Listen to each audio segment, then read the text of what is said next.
Well, on the rails, there are problems at Paddington Station, with many delays on routes out of London, which we'll hear more about in just a minute.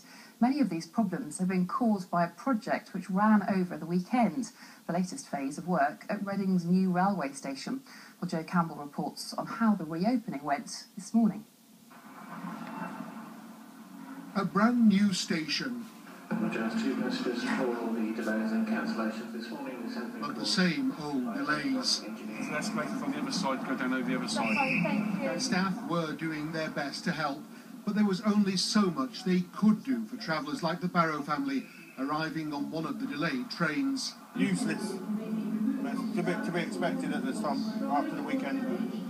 You've arrived here how late? About 10 minutes, I think. We've just missed our connection now. Not happy. Signalling problems meant the tracks opened to trains after the weekend's work some 40 minutes behind schedule.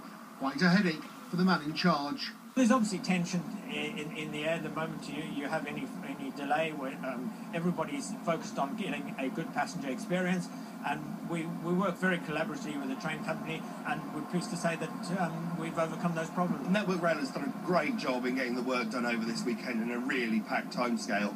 Unfortunately, they weren't able to hand back the track to us on time, about 40 odd minutes late, and that's caused some knock-on effects. And many people were prepared to cut the railway some slack as they saw the new station. Even if, like Lizzie and Emma, here with their mum Sarah, they faced a long and chilly wait, in their case for a relative's delayed train from Devon. It's rather beautiful, isn't it? It's an absolutely stunning station now. Totally confused when we arrived at the back, but it's amazing what they've done. Absolutely amazing, fantastic. Should be good. Should be good for Reading. So, as you can see, the trains are running through Reading once more, but frankly, much of the station, well, it remains a building site and will do for the rest of the week. And then they'll have to close the tracks again so they can finish demolishing what's left of the old footbridge. Well, I mentioned problems at Paddington this evening. Matthew Morris is with us. What is the latest at the station there this evening? Well, we've seen these improvements taking place, but the problems tonight, they're quite widespread on the network. I just had a look on the First Great Western website. 33 train cancellations this evening from 5:10 onwards on their network. So clearly some major disruption going on tonight. This is affecting services in and out of Paddington. The real pinch point is Reading, is the station improvements. Now, I've spoken to the train company and they say that isn't the only problem tonight.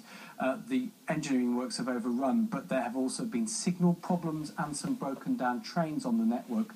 And these together have also left train crew in the wrong place. For example, if a train crew is in Swansea tonight and it should be in Paddington ready to leave on a service, they can't do that. So people are obviously being advised to check if they're travelling tonight and tomorrow morning. And I gather briefly, Matt, you have got some reactions from commuters already. Yes, you won't be surprised that people have taken to Twitter to vent their frustration. Joe Smith has tweeted that in 8 months I've been travelling on this route, it's nearly always painful.